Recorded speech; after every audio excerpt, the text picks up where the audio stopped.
Good morning everyone, this is Varsha Pathare. Welcome to Raghuvansh Convent School.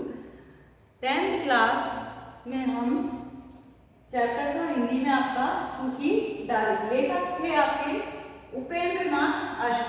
तो उपेंद्रनाथ अश्क के बारे में मैंने शॉर्ट में आप लोगों को बता दिया था कि उपेंद्रनाथ अश्क कौन थे, क्या क्या उन्होंने लेख लिखे, ये सब आपको मैं बता चुकी हूँ वीडियो में।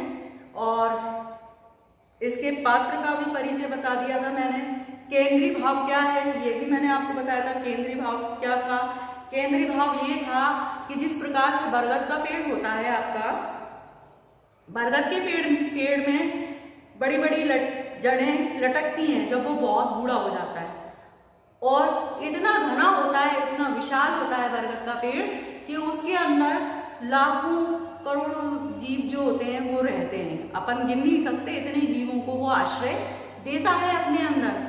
पशु पक्षी, पशुओं को देखो आप, उसके नीचे बैठे रहते हैं। पक्षी उसकी छांव में बैठते हैं, उसके ऊपर घोंसले बनाते हैं। तमाम कीड़े, सब बहुत सारी चीजें जो अपन देख नहीं सकते खुली आंखों से भी, चींटी चिंटे, तो सबको वो आश्रय देता है कि नहीं? तो इसी प्रकार से परिवार का मुखिया होता है। आपको पता है परिवार का मुखिया मतलब दादाजी या फिर जो भी आपके बड़े पापा हों या जो भी हों, तो वो क्या होते हैं? परिवार के मुखिया होते हैं। और परिवार को संजो के रखना उनका काम क्या होता है? परिवार उनका बिखरे ना, वो सब लोग साथ में रहें, ये उनका मकसद होता है। तो वो अपने आप को हमेशा ऐसा बना के रखते हैं कि हमारा परिवार कैसा है? बिखरे नहीं। तो इसी पे सूखी डाली जो नाटक है आपका, एक नाटक है सूखी डाली दृश्य है।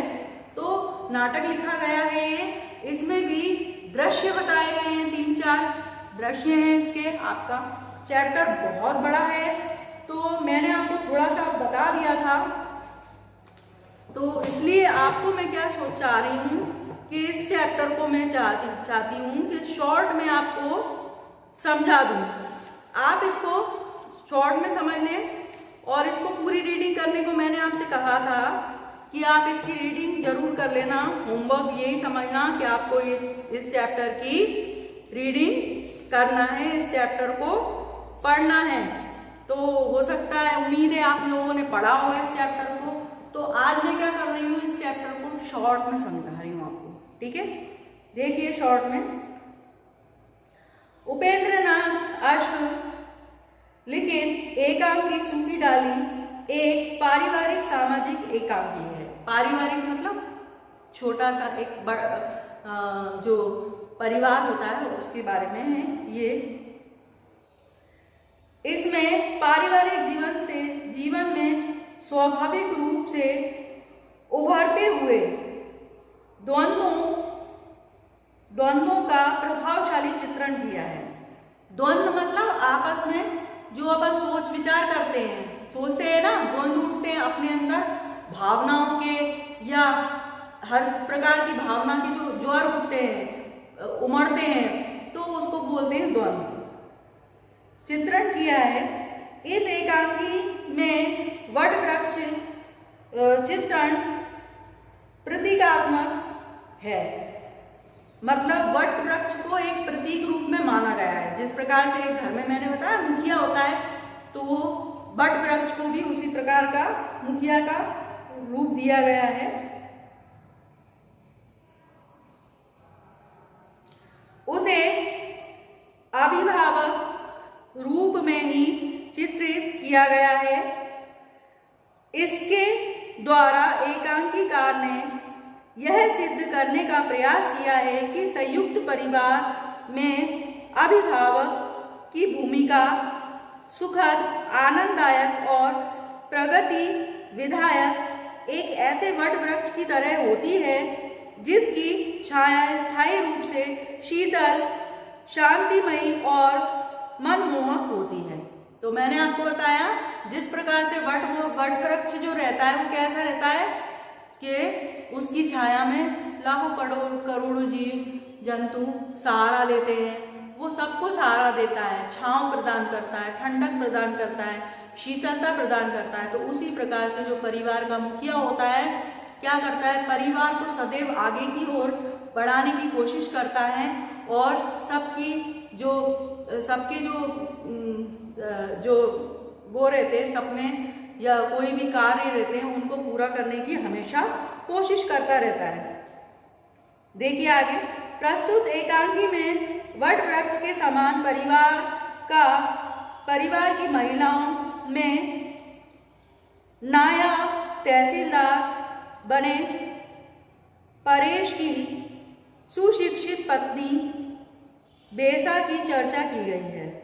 देखिए, एक पुत्र मैंने स्टार्टिंग में आपको थोड़ा सा पढ़ा था, पहला दृश्य, तो उसमें बताया था नायब तहसीलदार। एक पुत्र उनका कैसा था, कौन था, नायब तहसीलदार। तो उसका विवाह होता है एक पढ़ी लिखी लड़की से। तो उस लड़की के बारे में बताया है, पत्नी बेसा की चर्चा की गई है। वे उसके द्वारा अपने मायके के बारे में कही गई दर्प भरी बातों पर परिहास करती है। परेश परिवार के मुखिया दादाजी से अलग रहने की बात करता है। अब जो परेश क्या है, नायब तहसीलदार है, वो क्या है, परिवार के मुखिया जो दादाजी हैं उनसे क्या बोलता है कि मुझे परिवार से अलग रहना है। वे समझते हैं कि सारा परिवार वट वृक्ष के समान है। यदि वृक्ष की एक एक डाली टूट जाएगी तो धीरे धीरे वह ठूंठ हो जाएगा। और जो दादाजी क्या है, जानते हैं कि अगर वृक्ष की एक डाली अगर टूट जाती है, अलग हो जाती है, तो वृक्ष कैसा हो जाएगा, ठूंठ।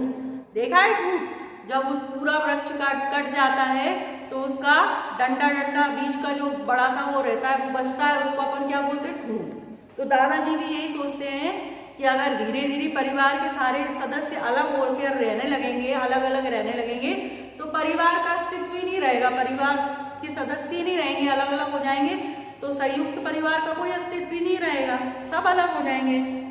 वे विश्वास दिलाते हैं कि अब बहू को कोई परेशान नहीं करेगा, वह अपने ढंग से रहेगी।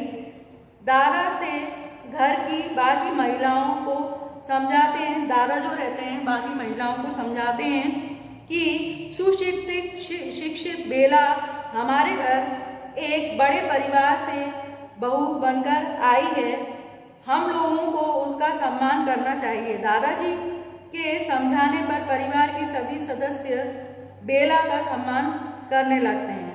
अभी क्या है, वो जो बेला उनके घर पे आती है वो कैसे परिवार की रहती है, बहुत बड़े परिवार की, तो उसका सम्मान नहीं करते थे लोग, उसको कुछ भी कहते थे या जो भी उसके साथ समस्या होगी वो परेशान होती थी। इसीलिए वो परेश चाह रहा था कि हम लोग दोनों अलग रहने लगे। पर दादाजी ने कहा कि अब इसको परिवार की जो भी महिलाएं हैं वो इसको परेशान नहीं करेंगी आगे, इसीलिए मैं उनको समझा दूंगा, सब उसका सम्मान करेंगे। दादाजी समझा देते हैं। दादाजी के समझाने पर परिवार के सदस्य बेला का सम्मान करने लगते हैं, उससे अच्छा व्यवहार करने लगते हैं। बेला उस आदर से परेशान हो जाती है और दादाजी से कहती है, आप वट की तरह एक भी डाली को अलग नहीं होने देना चाहते, किंतु क्या आप यह चाहते हैं कि पेड़ पर लगी यह डाली सूख कर मुरझा जाए। अब बेला क्या बोलती है, उसका सभी महिलाएं जो रहती हैं, घर की सदस्य रहते हैं, वो क्या करते हैं, सम्मान करने लगते हैं। तो उस सम्मान से भी बेला परेशान हो जाती है और क्या कहती है कि दादाजी आप ये चाहते हैं, दादाजी से बात करती है और कहती है कि दादाजी आप ये चाहते हैं कि आप वट वृक्ष की तरह हैं, सबको संभालें, तो अगर वट वृक्ष की एक डाली अपने आप सूख जाए और मुरझा जाए तो आप ये चाहते हैं क्या। फिर आगे देखिए,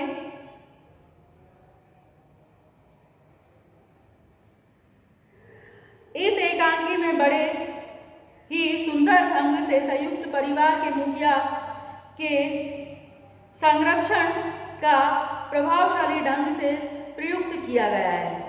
तो इसमें क्या किया गया है, जो परिवार का मुखिया है वो बहुत अच्छे तरीके से परिवार के जो लोग हैं उनका क्या करता है, वो संरक्षण करता है, उनको संभाल कर, उनको संजो कर रखता है, उनको अलग नहीं होने देता। ठीक है, तो ये आपका चैप्टर है, शॉर्ट में मैंने बता दिया है इसको आपको। अब जो भी कुछ है आप थोड़ा सा इसको पढ़ेंगे अलग अलग, जैसे बेला ने क्या कहा, परेश ने क्या कहा किससे, तो वो आपको और अच्छे से समझ में आ जाएगा, क्योंकि बहुत बड़ा चैप्टर है, अपना लेंथी चैप्टर है। तो आपको मैं शॉर्ट में आपको मैंने समझा दिया। आप इसको अगर डिटेल से पढ़ना चाहते हैं तो आप इसको पढ़िएगा, तो और अच्छे समझ में आ जाएगा। Okay, thanks for watching video. Stay home, stay safe.